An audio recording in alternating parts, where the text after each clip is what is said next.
حضرات گرامی قدر پوری کی پوری پارلیمان ایک طرف ہو، میں پارلیمان کے ڈیسیجن کو تھوکوں گا لیکن حضور کی بات کو نہیں چھوڑوں گا۔ پورا کا پورا سپریم کورٹ ایک طرف ہو، میں سپریم کورٹ کی بات کو اپنے جوتے کے تلے رون دوں گا مگر حضور کی بات کو نہیں چھوڑوں گا۔ حضرات گرامی قدر پوری اسٹیبلشمنٹ ایک طرف ہو اور میرے آقا، میرے مولا، میرے مرشد و میرے محدوم، میرے دل کی دھڑکن اور میری آنکھوں کے نور میرے حضور کی بات ایک طرف ہو، میں اسٹیبلشمنٹ کی بات کو اڑا کے پرے پھینکوں گا، میں حضور کی بات کو نہیں چھوڑوں گا۔ اللہ کی قسم میں ممبر و محراب کے اوپر حضور کی بات کو نہیں چھوڑوں گا، میں جیل کی دیوار کے پیچھے بھی حضور کی بات کو نہیں چھوڑوں گا، میں ہاتھوں میں ہتکڑی کو پہن کے بھی حضور کی بات کو نہیں چھوڑوں گا، میں پیروں میں بیڑیوں کو پہن کے بھی حضور کی بات کو نہیں چھوڑوں گا، میں علماء کے اجتماع کے مقابلے کے اوپر بھی حضور کی بات کو نہیں چھوڑوں گا، میں جمعیت کی بات کو بھی حضور کی بات کے مقابلے پہ حیثیت نہیں دوں گا، میں جمعیت کے اجتماعی فیصلے کے مقابلے پہ بھی حضور کی بات کو مانوں گا۔ حضرات گرامی قدر حضور کی بات جو ہے وہ فیصلہ کن ہے،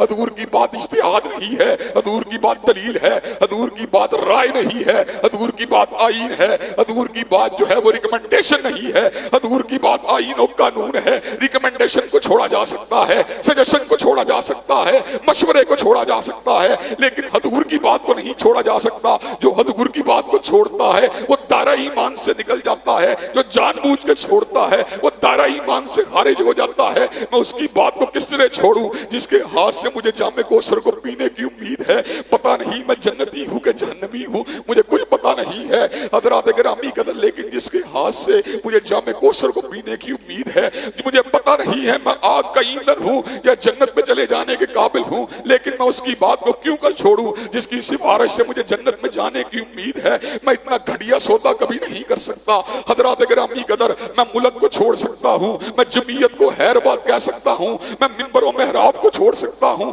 لیکن حضور کی بات کو نہیں چھوڑ سکتا۔ حضور کی بات میرے لیے حجت ہے، حضور کی بات حرف آر ہے، حضور کی بات دلیل ہے، حضور کی بات آئین ہے، حضور کی بات قانون ہے، اور حضور کی انفرادی زندگی بھی قانون ہے، اور حضور کی سیاسی زندگی بھی قانون ہے۔ اگر میں نے حضور کی بات کو مسجد میں نہیں چھوڑا تو اللہ کی قسم ہے ساری جماعتیں، میری اکیلی جمعیت کی بات نہیں ہے، ساری جماعتیں ایک طرف ہوں اور حضور کا نظام دوسری طرف ہو، اور میں اکیلا ووٹر ہوں حضور کے نظام کی حق میں ووٹ ڈالنے والا، اللہ کی قسم میں اپنے ووٹ کو حضور کے نظام کے حق میں کاسٹ کروں گا، اس لیے کہ مجھے پتا ہوگا دنیا کے اندر تو میرے ووٹ کو گنا جائے گا لیکن آخرت کے اندر میرے ووٹ کو تولا جائے گا۔